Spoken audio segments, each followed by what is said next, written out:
Fact number 1 guys, IPL एकमात्र ऐसी popular cricket league है जहां पर देश और विदेश के सारे पॉपुलर क्रिकेटर एक साथ खेलते हुए दिखाई दे जाएंगे।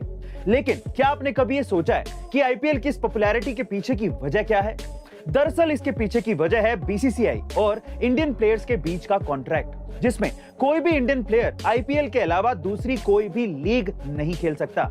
ऐसा इसीलिए क्योंकि बीसीसीआई अच्छी तरह से ये जानती है कि इंडियन प्लेयर्स का क्रेज पूरी दुनिया में है और अगर वो बाहर की लीग में खेलेंगे तो इससे सीधे आईपीएल को ही कंपटीशन मिलेगा और आईपीएल की पॉपुलैरिटी कम हो जाएगी। इसीलिए बीसीसीआई कभी भी इंडियन प्लेयर्स को दूसरी लीग में नहीं खेलने देता और तभी तो आईपीएल की सभी फ्रेंचाइजी भी इंडियन क्रिकेटर्स पर अच्छा खासा पैसा खर्च करती है ताकि उन्हें कहीं भी और खेलने की जरूरत महसूस ही ना हो।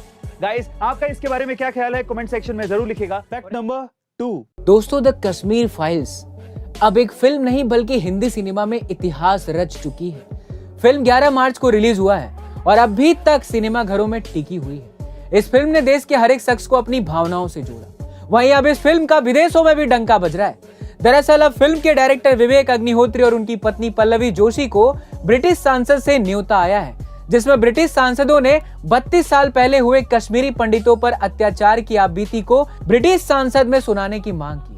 बहरहाल विवेक अग्निहोत्री और उनकी पत्नी ने स्वीकार भी कर लिया है क्योंकि वो चाहते हैं कि कश्मीरी पंडितों पर हुआ यह अत्याचार दुनिया के कोने कोने तक पहुंचे। फैक्ट नंबर 3 दोस्तों, देश में कांग्रेस पार्टी भले ही सिमटती जा रही है, लेकिन उसके कद्रदान अभी भी जहां तहां मौजूद हैं और इसी का नमूना देखने को मिला उत्तराखंड के देहरादून में, जहां 78 साल की एक महिला ने अपनी सारी संपत्ति कांग्रेस नेता राहुल गांधी के नाम कर दी, जिसमें 50 लाख की प्रॉपर्टी और 10 तोला सोना शामिल है। पुष्पा मुंजियाल नाम की इस महिला ने राहुल गांधी को अपनी संपत्ति का मालिकाना हक देते हुए देहरादून की अदालत में वसीयत पेश की है। पुष्पा मुंजियाल ने राहुल गांधी और उनके विचारों को देश के लिए जरूरी बताया। उन्होंने कहा कि वो राहुल गांधी के विचारों से काफी प्रभावित हैं और इसलिए वो उन्हें अपनी सारी संपत्ति दे रही हैं।